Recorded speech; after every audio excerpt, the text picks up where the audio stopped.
مساء الفل على بتوع الكورة وماتش الأهلي وسياتل ساوندرز اللي خلص بنتيجة 1-0 للأهلي في توقيت روعة وروعة الروعة.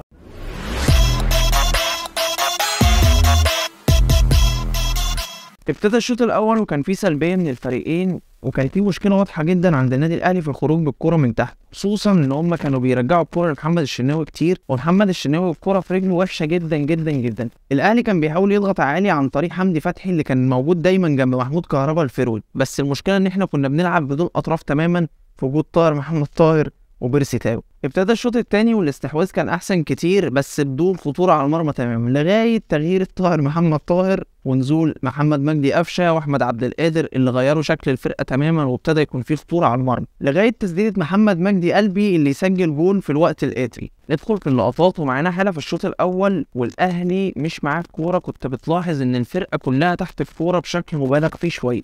خصوصا ان الفرقه ما عندهاش فرديات قويه جدا.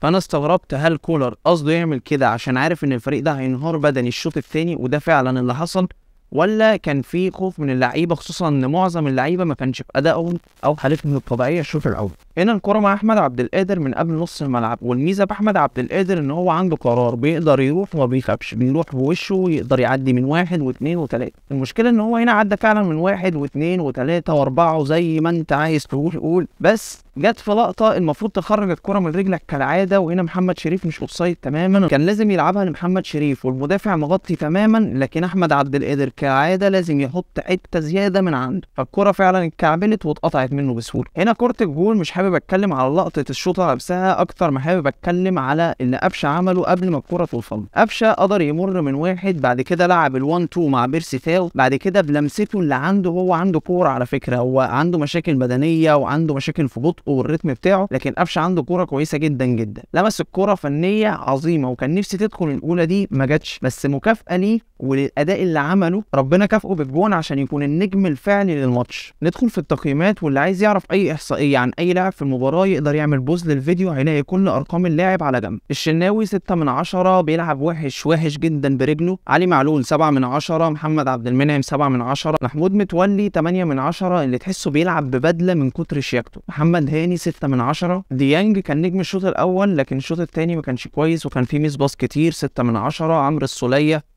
مش ده المجهود ولا الاداء بتاع اللاعب رقم 8 5 من 10، حمدي فتحي كان تقيل جدا وبطيء جدا النهارده خصوصا في الشق الهجومي والكره معاه 5 من 10، طاهر محمد طاهر جناح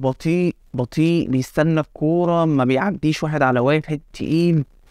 4 من 10، بيرسي تاو برضه حاسس ان هو مش فورمه قوي 5 من 10، كهربا انا مش مقتنع ان هو راس حربه زي محمد شريف، بحس ان جسمه مش لايق عليه ان هو يكون راس حربه، ولو نرجع لاكتر الفترات اللي كان مميز فيها كهربا سواء في السعوديه او مع الزمالك هتلاقي ان هو كان بيلعب جناح، فكهربا النهارده 5 من 10. نزل قفشه نجم الماتش 9 من 10، مش عشان الجون ولكن عشان شكل اداء الفرقه اللي اتغير بالكامل. محمد شريف 6 من 10، احمد عبد القادر 5 من 10. وبكده تبقى خلصت الحلقه، لو عجبتك ما تنساش تعمل سبسكرايب للقناه واكتب لي في كومنت توقعاتك لماتش الاهلي وريال مدريد، وما تنسوش اللايك والشير، واشوفكم الماتش الجاي على خير.